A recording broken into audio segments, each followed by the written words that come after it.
Hello, everyone. This is Tammy Fisher within the Doll World, and I'm here today with my wonderful co-host, Miss Georgette Taylor. Hey, Hello, everybody. Georgette. Hey, Tammy.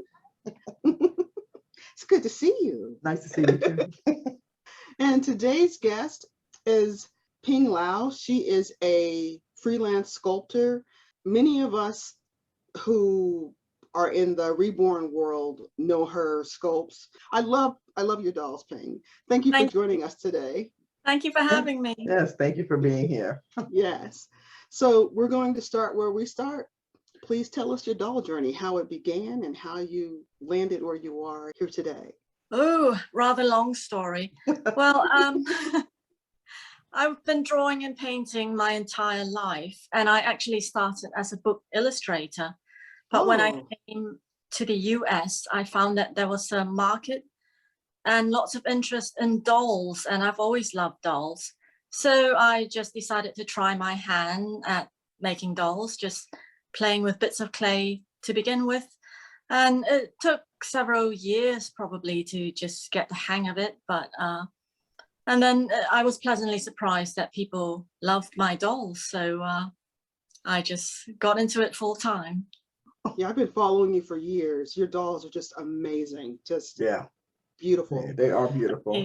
Yes. And I like the diversity in them. Mm-hmm. You know, I know you have different sizes, but you also have like different ethnicities. They're just, I love your dolls. And I also love the little baby animals that you do. Your catalog is just so diverse. Thank you. Yes. So how long have you been doing the dolls? I've actually lost count of the number of years, and I don't have to tell my age, do But I? no, you're good. You're good. Anyway. We're all women here. You don't have to tell your age. It's all good. Yeah, thanks for understanding. Like I said, it took several years to get the hang of things, so there's no exact date, but I probably got into it seriously around 2000 or so. Okay. Okay. All right. So when you first got into it, were you doing your own, just doing dolls under your own name? Or, I mean, how did you go from Ping the artist to this person who's doing freelance work for different companies? Because that's an interesting journey in itself. Yes, well, I started doing my own dolls under my own name, and each one was original. And I was doing some doll shows too. And I believe it was in 2002 that I was at the Doll Expo here in Washington, D.C., and I met Marie Osmond. And she picked up one of my dolls, one of my babies, and that was the very first one that we started with. So Marie Osmond actually gave me my break into the doll world, and I began sculpting for her company. Okay, I was going to ask if that's what happened. Okay. Other companies followed. Okay. Marie's got her dolls are beautiful. Some of those dolls are just really exquisite. So were you the only sculptor for her? Did you do all? Okay. I was one of about 5 sculptors that she worked with. Okay. And I worked with her for a dozen years. She finally retired from the doll business in 2018. So I was with her a long time, and those were really fun days. Cool. I bet and I've been working with other companies since. Okay. So you were exclusively with Marie, and then you started doing the freelance? Oh no, I've never worked exclusively for any one person. I always make myself. I always had to have, several fingers and several pies. So I was also working with Home Shopping US and Home Shopping Europe in the 2000s. Okay. Okay. So were you creating dolls for their particular companies, or were you creating dolls under your name and then selling them through Home Shopping? It was both. I did some that were entirely on my own, and if they liked it, they bought it.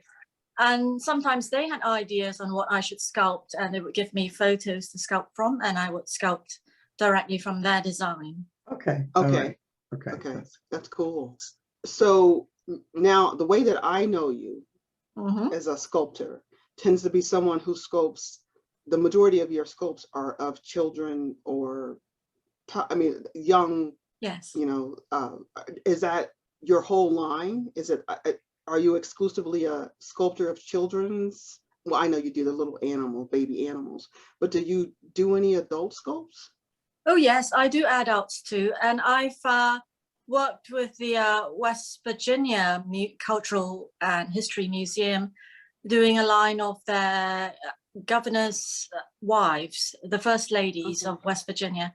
So I've sculpted a number of adult ladies for them. Okay, that's cool. That's cool. Yeah, that's pretty cool. Yeah. I basically sculpt anything that I'm given a photo of. So now when you're doing freelancing, how much say do you have over what you sculpt? Do they come and say, I want you to make a sculpt of a, you know, they give you this picture and say, make this sculpt, or do they say, we want a little girl and you get to do the sculpt? How much is yours and how much is theirs? Right now, with the companies I'm working with, none of it's mine. I get given photos and they tell me, sculpt this. So it's just look and copy, look and copy. Okay. And right now you're not doing anything on your own. The only thing I'm doing on my own now are the little animals. Okay. Oh, okay. Okay. Yeah, those baby animals are cute. They're Thank really cute. So as we've been, you know, I told you I've been following you for a long time. And one of the things that I saw recently on your page was I saw this beautiful little Down syndrome girl. Yes. Little sculpt. And I was excited to see her. I'm excited to see more diversity in the doll world. And the sculpt is just gorgeous. Thank you. You're welcome. Yeah. And I love to see how people repaint your sculpt. And it's really interesting because it's like they take the sculpt as a canvas and different people come in and they make a totally different baby from the same sculpt. And that's wonderful to see. I absolutely love seeing different artists interpret the same sculpt and what they make from the same face. And it's amazing how different they can look. And yet, you know, it's all the same, the same sculpt. Yeah, I agree with that. It's amazing to me to see just the variety. And so how many sculpts do you normally do a year? The reborn doll kits, we probably do about 7, 8 or 9 a year. And I also work at present for Ashton Drake and Paradise Galleries, and I have several with them a year. You have like 7 or 8 plus? Plus more? Yeah. So oh my goodness, you're prolific. I'll say maybe about a dozen or so a year. Wow, that's amazing. Well, it's all I do. That's my job. That's my job, yes. How long does it take you to sculpt, you know, on an average? I mean, I know based on the doll, the detail could be longer or shorter, but what's your average? Usually about 10 days to 2 weeks. And I show photos to the company that commissions me as I go along. And it depends on the number of changes they want. Sometimes they can be a little bit finicky and say, tweak this here and tweak this there. And we go over it a number of times. So that could take rather a long time. And I will tweak it till they are completely happy. Right, okay. But the basic average is about 2 weeks, and then based on based on what they need, it could be a little bit longer. Okay. Yes. Okay. Yeah, and another thing that I saw that, like I told you, I saw the beautiful Downs baby. Another thing caught my eye, and it was that it looked like there was a discussion about your sculpts being stolen. Yes, unfortunately, there's been a lot of counterfeiting going on. So I have authorized dealers that sell my work. Ashton Drake and Paradise Galleries are authentic American-owned companies, so they are absolutely safe. And for the doll kits, they are sold through authorized dealers around the world. Unfortunately, some of these kits get stolen, and there are counterfeits being made in China and being sold on e-commerce platforms like eBay, AliExpress, and Amazon from these unauthorized dealers in China. That's grown to be a very big problem. So is this something that just recently happened, or is this something that's been happening? It has been happening, but last year, 2020, the pandemic year, it really proliferated, really skyrocketed. Last year was a very bad year. So when you look at last year and you say how many sculpts were stolen compared to, I don't know, 2 years ago, I mean, what does skyrocketing mean? Well, what's the difference? They used to take maybe 1 or 2 a year, but last year they took 8 of my kits. And that's just about everything I made in 2019. So just all my work from the previous year was stolen and counterfeited. So I would urge people, please do not buy kits from e-commerce platforms like eBay, AliExpress, and Amazon from third-party sellers in China, because I can guarantee they're 100% fake. And this is really bringing the industry down. It's not just me, but all other sculptors, in fact, seem to have had their work stolen and counterfeited. Just from your conversations with other sculptors, has this COVID year, has that been worse since, I mean, during the COVID time, has everyone's lost more sculpts than normal? They've had more stolen? Well, I would believe so. It's been the case with me. I know people are desperate for money and doing just about everything they can. And so this pandemic has been very, very bad for the industry. Wow. I'm sad to hear that. With your sculpts, is there a way that someone can look at a sculpt and say, oh, this is like Ping sculpt as opposed to a stolen sculpt? Is there... Oh, yeah. Well, first of all, we have no authorized dealers in China. So the prices are giveaway. If it's very cheap from a seller in China, those are enormous red flags. And a lot of the fakes, because they are stolen from one kit and they take a mold from that one kit and there's shrinkage in vinyl, they tend to be shrunken and they tend to be distorted. And sometimes they've just used the wrong limbs on them. They don't use the correct limbs. They'll use generic limbs on them. And the other thing is they tend to remove my name from the back of the head. They also don't have certificates of authenticity, or of course they won't have any receipts from authorized dealers. So there are lots of ways that you can tell that they are fakes. And so you're talking about they look different. So if I go to some platform today and I'm looking at buying a reborn kit, does it say it's a Ping Lau reborn kit, or? No, they don't use my name much. Once in a while they do, but not often. They'll just sell it as a reborn kit with no name. So it's a reborn kit with no name. And so they, everything on these platforms tend to have pictures. So where did these pictures come from? I mean, yeah, that's a very important point. They use stolen photos of the authentic dolls to mislead customers. So what you see is not what you will get, because they're using stolen photos. You're going to get a piece of cheap rubbish that looks nothing like what they show in the photo. So thanks for bringing that up. That's a very important. Yeah, I was just thinking of how can I, as an uneducated person, be able to go and say, okay, this is not right. So I wanted to help everybody to be able to understand that.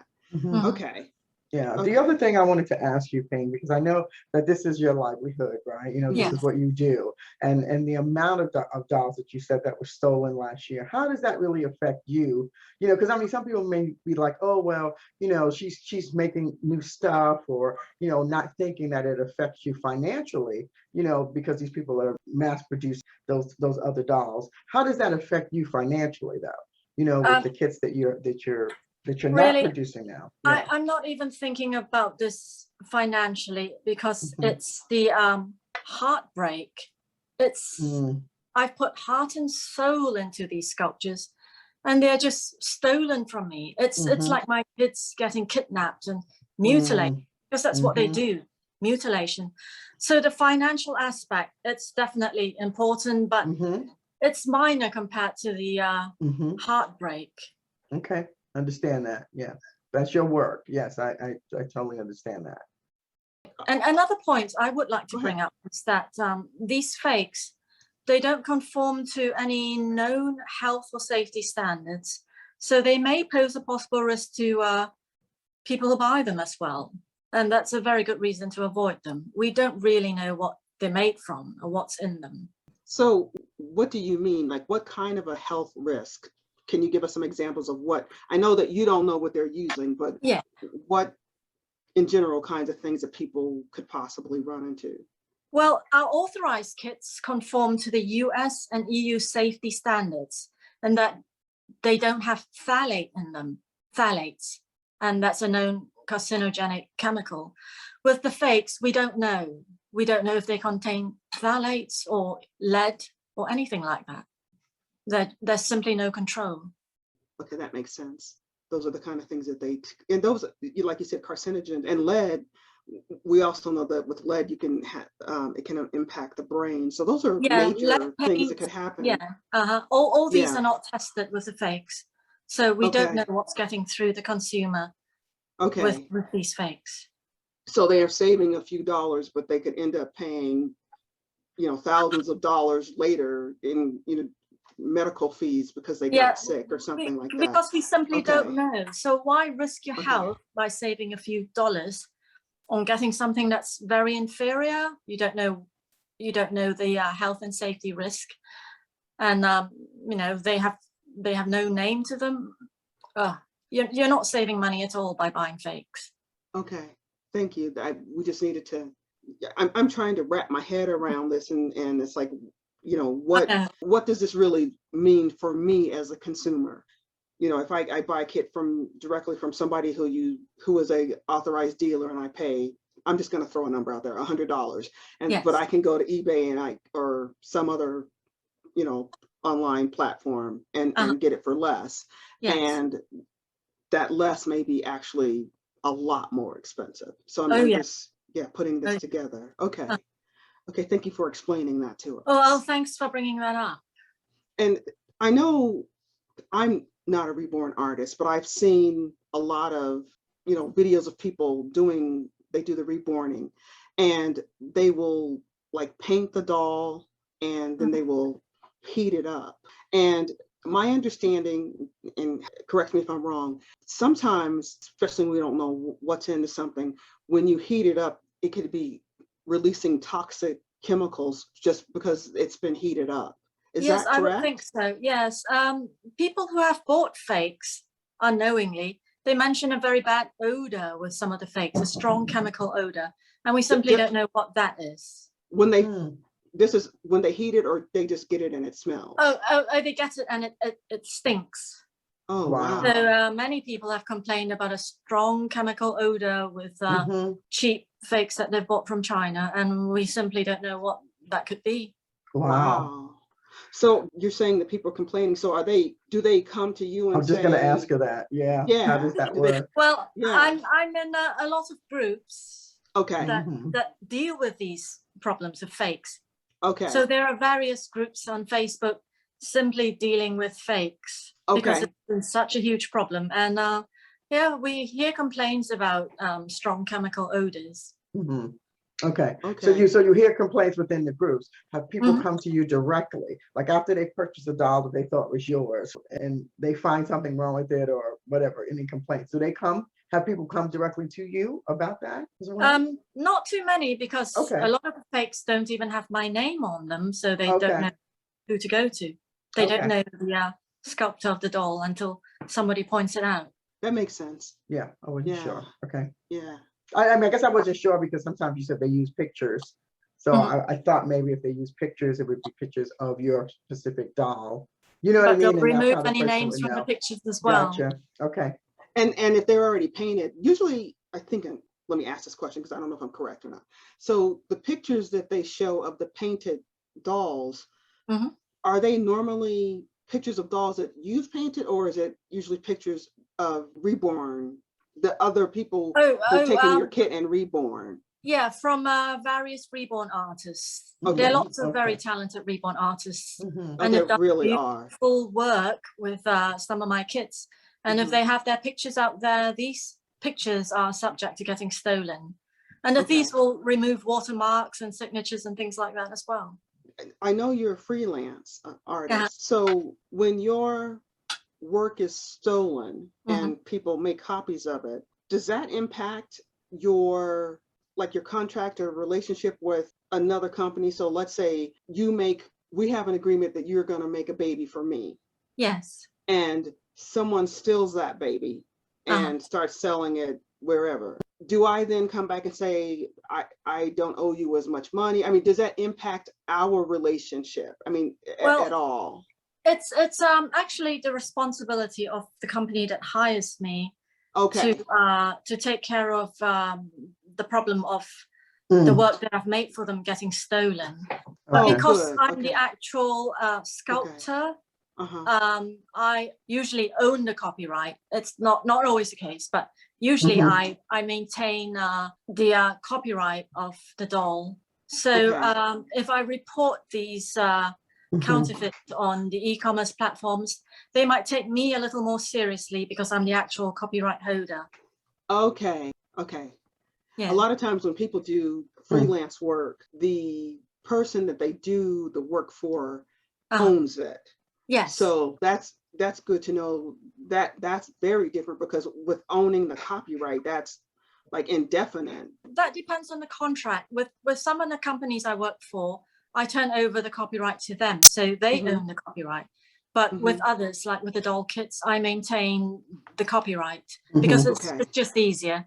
Okay. Yeah. So it hurts us all, not Yeah. just me or the company I work for, but it hurts everyone. That makes sense. And it's interesting to know, like you said, that it's impacting. It's not like it's a Ping issue or Right. the just babies, but that people are having their dolls stolen.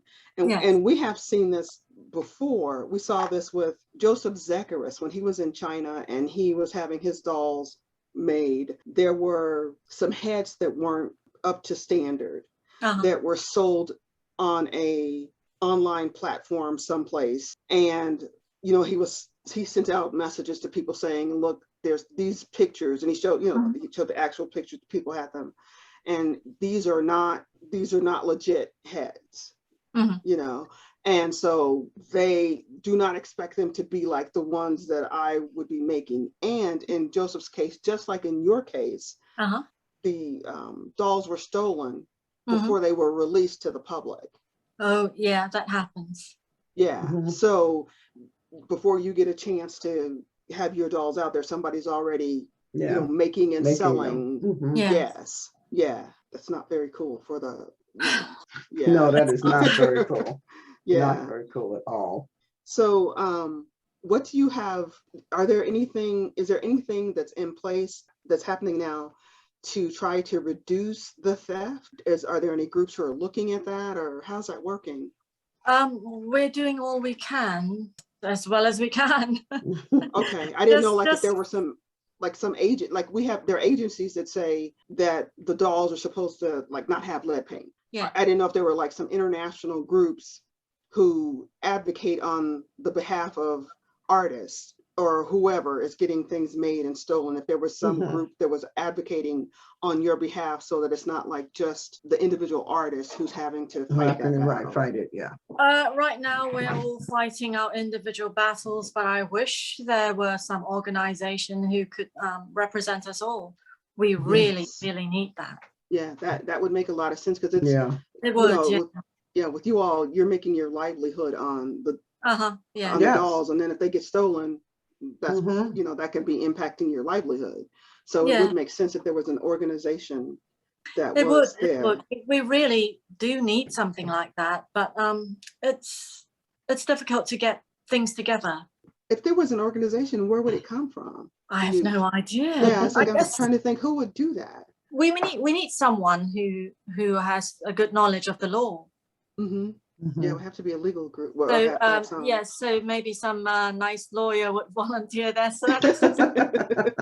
You never know. You never know, Ping. Go to the ACLU and see if they would help you, or somebody, some big organization, that has some pull. Maybe they could do something like that, because that to just think that there are doll makers around the world who are losing, I would assume with all of you, we're talking about millions of dollars. Oh yes. Yeah. So right now we're just providing moral support to each other, fighting our own individual battles as well as we can. Yeah. And how are you? How else are you like sharing that information with other people, with outside people, about what to look for and things like that? Is there something that you guys all join together and put out on your pages or things like that? Yeah, on our social media pages, and we also have a number of groups and some chat groups, and we commiserate and give each other a shoulder to cry on.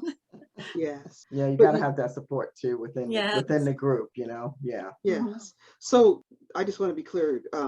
I'm not sure if I heard the answer to Georgette's question. So is there like a flyer or an image or something that has like, look for like an these kinds of infographic things? or something? Yes. When you're going to go and buy a doll, make sure that you don't get them from, or that they don't have these things. Yes. People have put out helpful hints on what to look for, how to avoid scams and so on. Okay, that would be something that would be we would like to have, so that we could share it as part of this video too. Yes, so that we can get that information. I do have a list on how to avoid scams, and I'll be glad to share that with you. Okay, yeah, great. that would be great. Yeah, because we want to educate our audience so that they understand what's going on. Yeah, we want to do our bit to help. Yeah, to help, support the doll world, to help us to support the doll artists. So, are you working on any new sculpts? Oh yes. Okay. Good. Well, I can't show her face yet, but here's one that I'm working on. Hey, baby. You'll see her in time. That's wonderful. Are you doing any new animal babies? Not at the moment, because I'm busy with the human babies. I love the animals, and as soon as I find some time, I'll make a new animal. So how many new sculpts are you doing? How many new sculpts? Yeah, how many new sculpts are you doing? Human babies.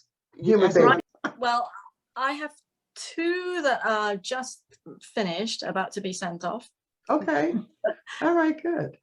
At the moment. So I'm always working on something. There's always something going. That's good. You're so talented. That's why you can't help yourself. Yeah. No, I can't keep my hands still. That's wonderful. That's wonderful. It is. I'm sure people are excited, because your work is amazing. So I'm sure they're excited that you're continuing to still do, to do the amazing work that you do. So thank you. Great. Yeah. Yeah, because I'm sure. Well, I'm sorry, I can't speak on your behalf, but if I were an artist who was experiencing the type of things that you all are experiencing, it would be disheartening. Yeah. It is very disheartening, but it's our livelihood, and we have no choice but to carry on and keep fighting, because the only other option is to quit, and to me that's not an option. Quitting is just not an option. So I really do hope that you guys find a way that can at least slow that down, you know what I mean? And not, because I think to actually alleviate all of it is, like you said, that's going to be much more major work than you individuals can do, separately. And it would have to be something, as Tammy said, globally, or something where organization is put together to help that. But in the meantime, I really do hope that the more people know about it, it can prevent a lot more thievery, Thank you. Your work is beautiful, and it shouldn't be, it just should not be stolen and just, shared like that. Well, thanks so much for your support and helping to spread the awareness. It's really important, and I'm very grateful that you're doing this. Oh, you're so welcome. Yes. Yeah. We feel like it's an important. Yes. That's one of the things that that we need to do, that's part of our platform, is to share the voices of the artists and to let people know about things that are happening in the community. And so that we can, as a community, we can come together and help to support you, because as an artist, you know, the dolls that you all make bring us great joy. Yeah. And so part of that, you know, bringing us joy is, how can we help you? Even if it's from our own selfishness, saying, what, how can I help you to continue to bring me joy? Or if it's from the standpoint of, your artwork is amazing, I want to make sure that I help to support you so that you can continue doing what you do. Yeah. Yes, well, it's mutual support. You support me, and I support you by keeping you safe from fakes and possible health hazards and that sort of thing. Yes. Yeah. That's just what came to my head right before you said that. As you know, the mother of, well, my children are now young adults, but as a mother of a young child, you know, you go and you buy one of these, because I'm assuming that some percentage of the dolls that are being bought the kits that are being bought are being made into dolls and are being sold out there somewhere. So there's somebody buying a doll, and you know, maybe they bought this doll for their little kid, and the little kid's chewing on it. Yeah. Kids chew on stuff. I don't even want to think about that. That is a scary thought. Yeah, that's what came to my head, as you know, because you know, you buy your, at least I did. I bought, when my children were very young, I bought them baby dolls. Yes. You know, so yeah, that's scary to think. That is scary. And wow. You have to be so careful when buying toys for children. Make sure they are authentic and safe and not fakes. Yeah. I mean, that's why they have all those rigid, you know, standards for even for making toys for children. You know, you as an artist or the manufacturer, you know, has to abide by that in order to sell those toys. And if you are taking out of the hands of you know, that manufacturing someplace else, you have no idea what's going into that. And so I think we really need to be aware of that, because it's just so important. Yeah. And the other thing is, you talked about how you can identify these kits for yourself if you are potentially purchasing one. Yes. There's another level, because what happens if I am an artist and I buy a kit and I repaint the kit, just like we were talking about that scenario, and then I sell it to you? How does the person who is buying the fake kit that's been reborn, is there some way that they can identify that it's off? Most importantly, you should have a certificate of authenticity from the sculptor. What you call a COA. You should have that. And what else would be really helpful is a receipt from the authorized dealer. So these two things: certificate of authenticity and a receipt from an authorized dealer. So you want to have those two things. And of course, the fakes, with a lot of them, they've removed the sculptor's name from the back of the head. So just simply checking for a sculptor's signature could be helpful. Of course, some fakes have the signatures on them, but some don't. Okay. So now, when people reborn a doll, they normally give the doll a certificate of authenticity. Yes. That says, my name is Bob and I painted it. Yeah. And that's the COA. So are you saying there should be two certificates of authenticity? They should have one that they should have a COA for the kit, for the actual kit itself. Okay.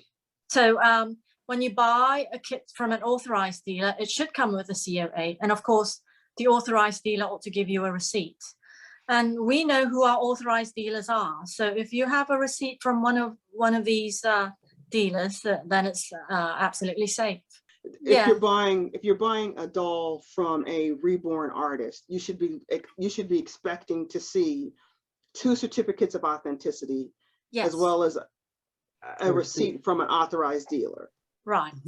So if the only thing that they have is just a certificate of authenticity that says that me, Bob, that I painted it, then that's not enough to guarantee that that kit is not a stolen kit.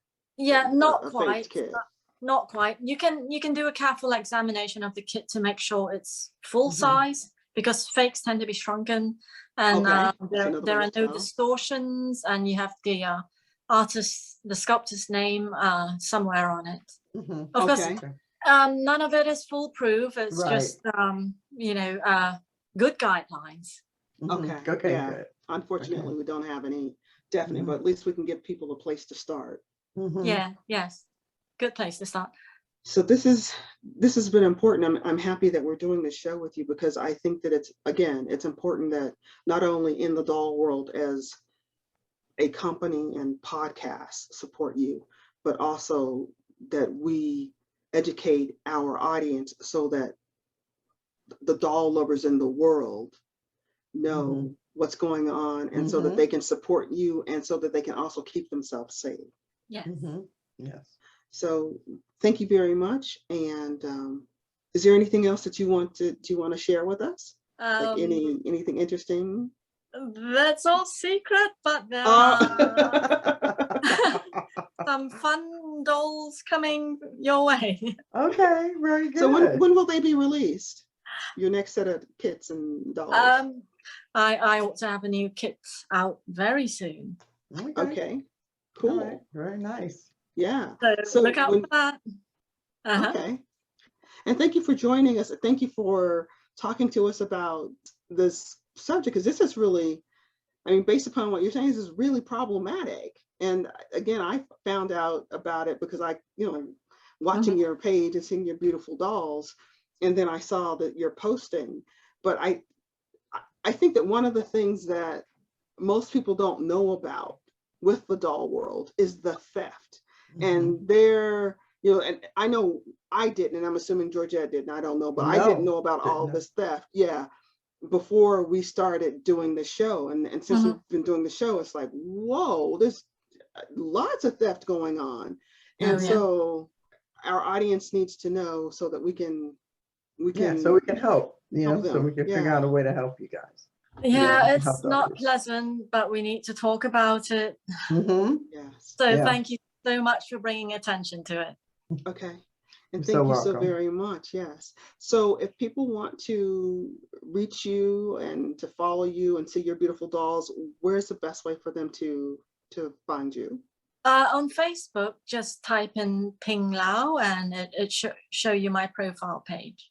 Okay, that's great then. So we'll have people, we'll add that to the interview so that people will have that information so that they can reach out to you. Thank you. So, thank you. And thank you so very much. We appreciate you joining us and supporting us and honoring us with your time.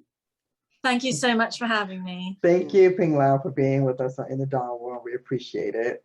Yes. And hope we can help you with what we're sharing. Thank you so much. You're welcome, love. Thank you. Okay. Bye. All right. Bye. Bye-bye. Bye-bye.